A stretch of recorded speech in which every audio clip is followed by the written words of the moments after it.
We're now joined by UFC middleweight Darren Stewart, and we'll take our first set of questions from Gabriel Gonzalez with Stateside Press. Hey Darren, how are you? Good, how are you? I'm doing well. So you've had a couple of fights in the COVID era now. What's something you've learned to bring with you to deal with all the hotel room time that you didn't bring in the beginning? What have I learned to bring with me to deal with it? Strong mentality, because this shit here can break you. I guess, how does the practice, having gone through it a few times, help in terms of crafting a new fight week routine in this kind of new era we've been living in? Yeah, it does help because we've been through it already. The first time was hard. This is my third time here now doing it. And yeah, it makes sense to get used to it. You know what's coming. The first time I didn't know what was coming. With all of the increased lockdowns in the UK, I mean, how's the travel in terms of getting back? Do you have to do a lot of long quarantines before you're able to leave, come back, etc.? When you get back, I think you quarantine for 2 weeks, from what I remember. Unless it's always, it's always changing. Government's always changing something. But normally when you get back, it's like 2 weeks of quarantine. In terms of the travel, yeah, travel is headache. Every minute, wear your mask, wear your mask, wear your mask. If you're sleeping, they'll tap you and say, put on your mask. Like, it's crazy. Just to turn the focus finally, just your thoughts on Eryk Anders as an opponent and what he brings. Good opponent, brings a fight. I like to bring a fight as well. Which is what you're meant to do in this game, is fight, no running. Looking forward to it, Darren, and best of luck. Thank you. Thank you. We'll take our next set of questions from Jordan Ellis with Locate MMA. Hey Darren, I just want to get your thoughts on 2020. Obviously, despite everything, you were able to stay pretty busy, mixed set of results. Looking back now, how do you feel about it? Depends what part of the year you're talking about, how am I looking at it. Yeah, but my first submission win the UFC, great. And the split decision with the Kevin, a bit of a headache. You know what I mean? So it's ups and downs in 2020. And you just mentioned it then, that split decision with Kevin and Holland, does that sting a bit, considering he's gone on and he was many people's fighter of the year, and you might have thought that you might have nicked that one? Yeah, it does sting a bit. It's like, because like I said before to someone yesterday, we ain't got, the lockdown is different in the UK, you know what I mean? There's a couple gyms that's open we can use because under the guideline, professional fighters can use it, but still it's not the same. So more time, I'm not in the gym, I'm out on the road training, I'm out in the park training. Then you got to make weight and do that for about 8 to 10 weeks. And then you got to go on a flight for like 10 hours. And then I'm in this lockdown, and it's just all of that work you put in to go back home thinking you're the winner and you're not. It's draining. You wake up sometimes and think, oh, mate, again. Not the first time it's happened to me, do you know what I mean? And it's long.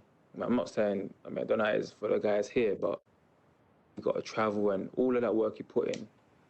Not much facilities as it is back home because of the whole lockdown stuff.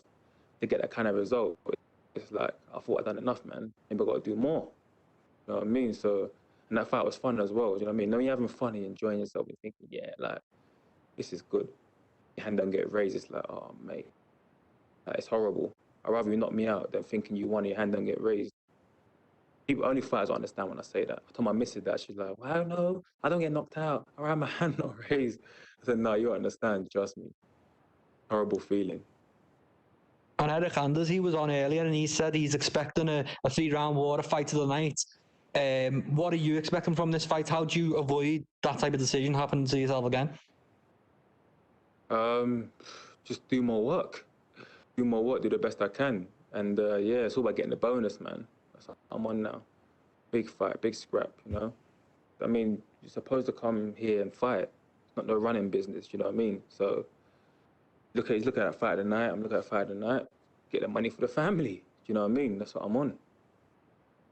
Okay, good luck with it, mate. Look forward to watching. Cool, man. We'll take our next set of questions from Gavin Porter with UFC.com. So one of the things that Eryk said when he was on the call earlier was that his previous losses at middleweight were guys You feel like that's kind of been similar in your career, guys, at point fighting you just to avoid the fight? Point fight in which way? Do you mean hit and run, or do you mean like, oh, they're holding me against the cage, I'm losing on points? Both of them. Yeah, yeah. Answer your question. Correct.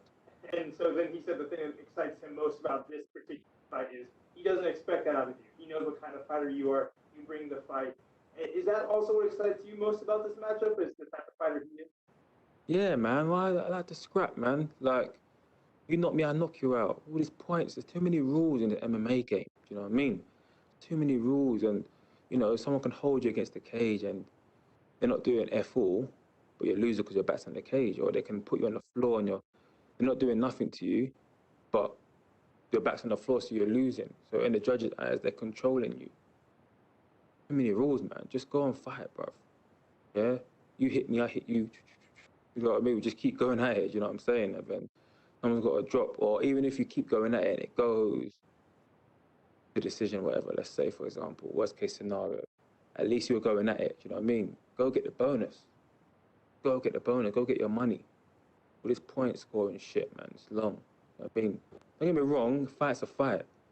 Like, there's gonna be times where you swing and you might back a bit and you might, it's part of the fight game.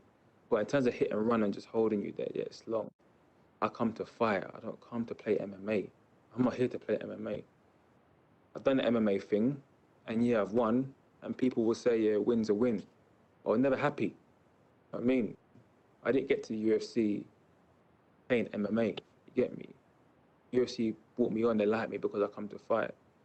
No matter what, like I will dig deep, like like deep waters. No one likes deep waters. I love it in the deep waters. No, like you're banging. Oh, he caught me. I caught him.